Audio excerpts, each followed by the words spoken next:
Hello guys! Aujourd'hui, je partage 5 signes/situations qui montrent que vous êtes dans un éveil spirituel ou du moins qui peuvent vous aider à être plus conscient et vivre cet éveil. Numéro 1.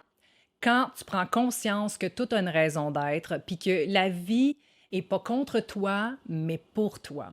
Je vais vous donner un exemple super simple, vous allez peut-être vous reconnaître dans cet exemple. L'autre jour, j'étais dans mon auto et soudainement, out of nowhere, la personne en avant de moi a arrêté subitement et ne bougeait plus. Puis mon premier réflexe, ça a été la colère, la victimisation de moi-même, le blâme sur l'autre personne de What the fuck are you doing? Pourquoi t'es stoppé comme ça? C'est dangereux, espèce de cave, la peur m'a envahi. Et 2 secondes après, j'ai réalisé que c'était simplement pour laisser un enfant traverser la rue.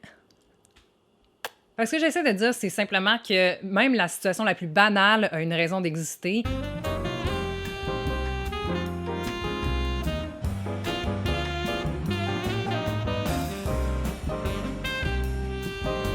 Numéro 2.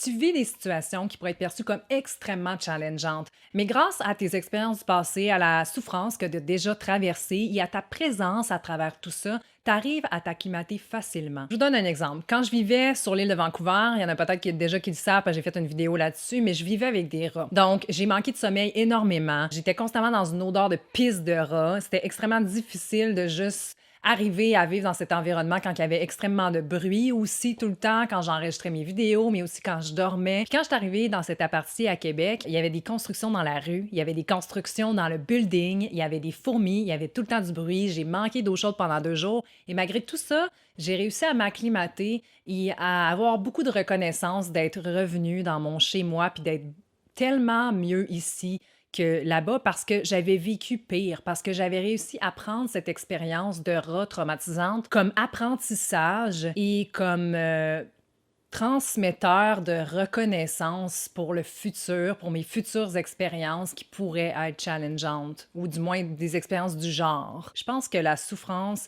peut nous permettre d'être beaucoup plus résilients dans l'inconfort si bien sûr on en prend conscience. Donc, en étant conscient, on est éveillé spirituellement. Ce qui m'amène au point 3, la gratitude, la reconnaissance pour tous les moments de notre vie, pas juste le positif, mais aussi les challenges, parce qu'on sait pertinemment, à travers la souffrance qu'on a déjà vécue, à travers les expériences, que c'est ça qui a fait en sorte de devenir la personne qu'on est présentement.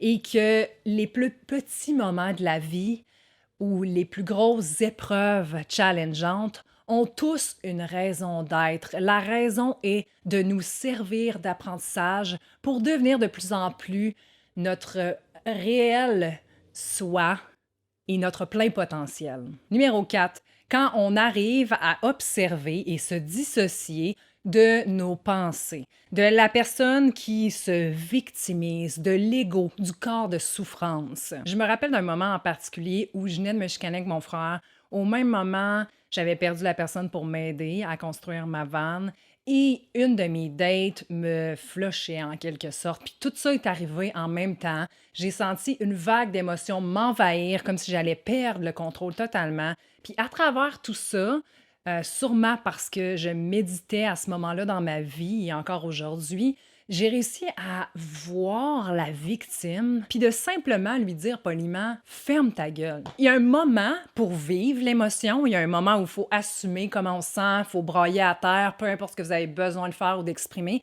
Puis il y a un moment où il faut réaliser la victime qui prend le dessus et ne pas lui donner sa place et simplement faire les choses qu'on doit faire, passer à l'action, garder notre calme et se rappeler de qui on est derrière ça. C'est à ce moment-là, quand on réussit à garder contrôle, ne pas laisser l'émotion ou la situation nous envahir et devenir nous, qu'on sait qu'on a gagné une certaine maturité spirituelle. Numéro 5, être assez heureux. On n'a pas besoin d'être pleinement heureux, puis je pense pas qu'on va jamais l'être. Et en cherchant à être pleinement heureux et le bonheur constamment, tout ce qu'on fait, c'est de l'autodestruction, de ne jamais être satisfait de sa vie, de toujours en vouloir plus, qui mène inévitablement à une insatisfaction. On doit être assez heureux pour se respecter. On doit être assez heureux pour être dans des relations saines avec les gens. On doit être assez heureux pour savoir naviguer les challenges dans la vie sans qu'ils prennent le contrôle sur nous. On doit être assez heureux pour être une bonne amie, un bon partenaire. Et je pense que c'est un concept qui s'applique aussi aux autres sphères de notre vie, comme par exemple le travail. On doit être assez compétent pour pouvoir faire une tâche et la maîtriser et grandir dans cette expérience-là sans être un expert. On doit être assez intelligent pour savoir que le feu, ça brûle, puis que se mettre la main sur le poêle, ça fait mal, mais on n'a pas besoin d'être un pompier, tu sais. On doit être assez ouvert d'esprit pour voir les différentes perspectives et couches au lieu de se stopper à une certaine image de vie et ne pas grandir en tant que personne. Tu sais, la plénitude, c'est une illusion. On doit simplement arriver à être assez pour nous en ce moment avec les apprentissages, les expériences et la personne que l'on est maintenant. Être assez, c'est super relatif, mais je pense que quand on se sent pas assez, c'est souvent parce que l'ego a pris le contrôle de nos pensées.